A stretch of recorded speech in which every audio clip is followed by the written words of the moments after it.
MP board के कक्षा 12 के सभी विद्यार्थी, जिस घड़ी का आपको इंतजार था बेसब्री से, वहां देखिए आ चुकी है जो आपका भूगोल का पेपर है। ठीक है, अर्धवार्षिक परीक्षा का एकदम रियल 100% गारंटी, एकदम रियल पेपर आपको दिया जा रहा है। ठीक है, एकदम रियल पेपर है। यहाँ 80 में से 80 नंबर चाहिए तो जरूर एक बार आप देख लीजिएगा, आगे आपकी मर्जी है। ठीक है, चलिए, सन 2011 की जनगणना के अनुसार भारत की जनसंख्या निम्नलिखित में से कौन सी है? ठीक है, 121 करोड़। निम्नलिखित में से कौन सी एकल कृषि नहीं है? तो मिश्रित कृषि। ठीक है, निम्नलिखित में से किस राज्य के प्रमुख तेल क्षेत्र स्थित है? कौन से राज्य में सबसे ज्यादा तेल क्षेत्र स्थित है? तो असम में। इनमें से कौन सा तृतीय क्रियाकलाप है? तो यह है व्यापार।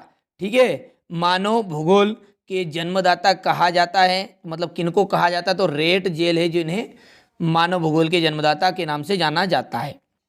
क्वेश्चन नंबर 2 में आपको 6 रिक्त स्थान दिए गए, 6 नंबर आपको मिलेंगे बिल्कुल। ठीक है, तो भारत की व्यापारिक राजधानी कौन सी है? तो मुंबई। कौन सी है?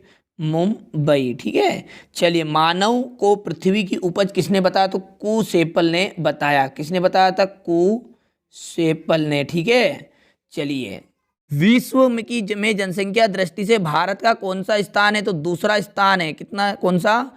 दूसरा या द्वितीय बोल सकते हैं आप। इंदिरा गांधी ने, देखिए यहाँ पर ये नहीं है, नदी है। नदी का निर्माण कितने चरणों पर पूर्ण कराया? तो 2 चरणों में पूर्ण कराया। चाय सर्वाधिक किस राज्य में पाई जाती? तो असम में पाई जाती है। ठीक है, मैं पहले से बोल दूं पूरा आंसर एक बार और। ठीक है, अच्छे समझ में आ जाएगा। देखिए, पहला का आ गया मुंबई, दूसरे में आपका हो जाएगा कुसेपल, तीसरे का आ जाएगा द्वितीय यानी दूसरा, इंदिरा गांधी ने नदी का निर्माण करा था 2 चरणों में।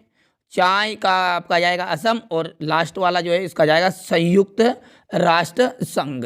ठीक है, अब है 5 नंबर की जोड़ी, जो भी बहुत ही सिंपल है। संभावी सूखा संभावी क्षेत्र, तो जो पश्चिमी मध्य प्रदेश है वो सूखा संभावी क्षेत्र है। सोयाबीन का जो उत्पादक राज्य है, सोयाबीन किस में ज्यादा पाया जाता है? तो मध्य प्रदेश में। सिख धर्म, सिख धर्म देखिए कहाँ पर पाया जाता है ज़्यादा? हरियाणा और पंजाब में, आप जानते ही हैं। सबसे लंबी गैस पाइपलाइन, तो ये आपका आ जाएगा चौथे का हजारी और विजयपुर जगदीशपुर। कृषि जो है वो है प्राथमिक क्रियाएं।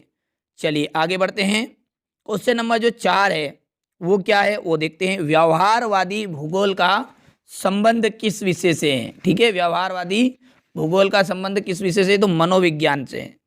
मनोविज्ञान।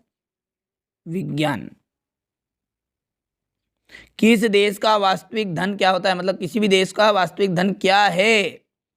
तो उस देश के जो निवासी होते हैं वही उस देश का वास्तविक धन होता है। निम्नलिखित में से कौन से क्षेत्र में जल की मांग सबसे अधिक है? तो आप जानते हैं खेतीबाड़ी में होगी, तो कृषि हेतु सिंचाई में। मानव विकास का क्या उद्देश्य है? तो देखिए, मानव विकास का उद्देश्य जीवन की गुणवत्ता में सुधार लाना। देखिए, लिखना थोड़ा कठिन कार्य रहेगा, यहाँ पर ऐसा लिखा था जल्दी जल्दी। ठीक है, तो आपको कर लेना है कि जीवन की गुणवत्ता में सुधार लाना। भोपाल जो है वो मध्य प्रदेश का किस प्रकार का नगर है? तो ये है प्रशासनिक नगर। ठीक है, और सतत पोषणीय विकास का उद्देश्य की यदि बात करें तो इसका उद्देश्य है प्राकृतिक संसाधन जो है उनका संरक्षण करना।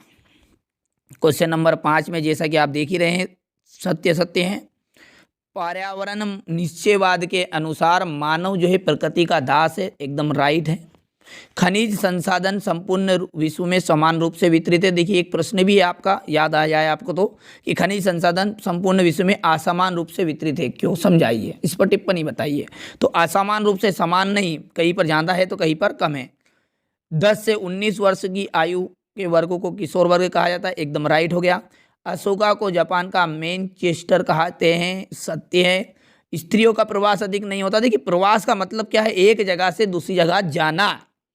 अब जब सीधी सी बात है स्त्रियों का प्रवास अधिक नहीं होता, अरे भैया सबसे ज़्यादा होता है। क्यों? क्योंकि उनकी शादी होती है तो वहाँ एक स्थान से दूसरे स्थान तो जाएगी सही।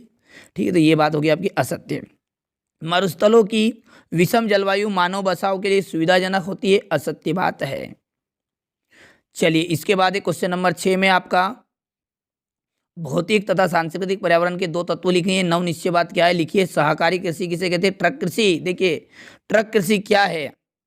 जब सब्जियों की इनकी खेती होती है ना, तो उसे को जब ये बाजार तक ट्रक के द्वारा लिया जाता है तो उसे ट्रक कृषि कहते हैं। ठीक है, तो यहाँ पर उत्प्रवास है, जनसंख्या संगठन है, गेरीसन नगर है, मानव बस्ती, अम्ल वर्षा किसे कहते हैं, आधारभूत उद्योग किसे कहते हैं, खनन क्या है, आज से क्या आज से है, खनन की विधियाँ, विश्व में जनसंख्या वितरण की कोई दो विशेषताएं, विकास वृद्धि को समझाइए, कायिक तथा कृषि घनत्व, भंडार किसे के कितने प्रकार का होता है। इसके बाद देखिए अगला, अंतर्राष्ट्रीय व्यापार क्या है। क्वेश्चन नंबर 16 की बात करें तो भारतीय कृषि की 3 समस्याएं बतानी, नियोजन हेतु विकास को लिखिए, विनिर्माण उद्योगों की 3 विशेषता बतानी, कुटीर और लघु उद्योग में 3 अंतर बताने हैं। ठीक है, इसके बाद में यहाँ पर देखिए इंदिरा गांधी ने नहर कमान क्षेत्र का वर्णन करना है।